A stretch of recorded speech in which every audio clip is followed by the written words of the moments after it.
ಶಾಲೆಯಲ್ಲಿ ವಿಜ್ಞಾನ ತರಗತಿಯಲ್ಲಿ ಶಬ್ದಪಾಠದ ಚಟುವಟಿಕೆಯನ್ನು ಮಾಡುತ್ತಿದ್ದೇವೆ.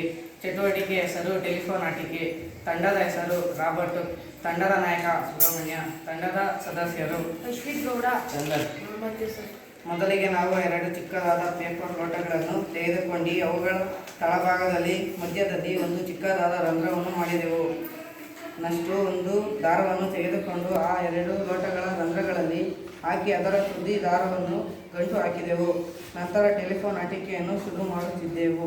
ನಾನು ಮತ್ತು ನನ್ನ ಗೆಳೆಯ ಸ್ವಲ್ಪ ದೂರದ ಅಂದರೆ ದಾರವು ನೇರವಾಗಿ ಹಿಡಿದು ಒಂದು ಟೆಲಿಫೋನ್ನಲ್ಲಿ ನಾನು ಮಾತನಾಡಿದರೆ ಇನ್ನೊಂದು ಟೆಲಿಫೋನ್ನಲ್ಲಿ ಆಲಿಸಿದಾಗ ಶಬ್ದವು ಪ್ರಸಾರವಾಗುತ್ತದೆ. ಶಬ್ದವು ಮರ ಅಥವಾ ಲೋಹದ ಮೂಲಕ ಪ್ರಸಾರವಾಗುತ್ತದೆ ಎಂಬುದನ್ನು ನಾವು ತಿಳಿದುಕೊಂಡಿದ್ದೆವು. ವಾಸ್ತವದಲ್ಲಿ ಶಬ್ದವು ಯಾವುದೇ ಘನದ ಮೂಲಕ ಚಲಿಸಬಲ್ಲದು. ಶಬ್ದವು ತಂತಿಗಳ ಮೂಲಕವೂ ಪ್ರಸಾರವಾಗುತ್ತದೆ ಎಂಬುದನ್ನು ತೋರಿಸಲು ಕೆಲವು ಆಸಕ್ತಿದಾಯಕ ಚಟುವಟಿಕೆಗಳನ್ನು ನಾವು ಮಾಡಬಹುದು. ಹಲೋ, ವಿಜ್ಞಾನ ನೋಟ್ಸ್ ಬರ್ತಿದ್ಯಾ? ಹಲೋ, ನಾನು ವಿಜ್ಞಾನ ನೋಟ್ಸ್ ಬರ್ತಿದ್ದೇನೆ. ಹಲೋ, ವಿಜ್ಞಾನ ಹೋಮ್ವರ್ಕ್ ಬರ್ತಿದ್ಯಾ? ವಿಜ್ಞಾನ ಹೋಮ್ವರ್ಕ್ ನಾನು ಬರ್ತಿದ್ದೇನೆ. ಹಲೋ, ಇವತ್ತು ಮಿಸ್ ಘಟಕ ಪರೀಕ್ಷೆ ಮಾಡ್ತಿದ್ದಾರೆ, ಅದಕ್ಕೆ ಎಲ್ಲ ಓದ್ಕೊಂಡು ಬಂದಿದ್ಯಾ? ನಾನು ಚೆನ್ನಾಗಿ ಓದ್ಕೊಂಡು ಬಂದಿದ್ದೇನೆ.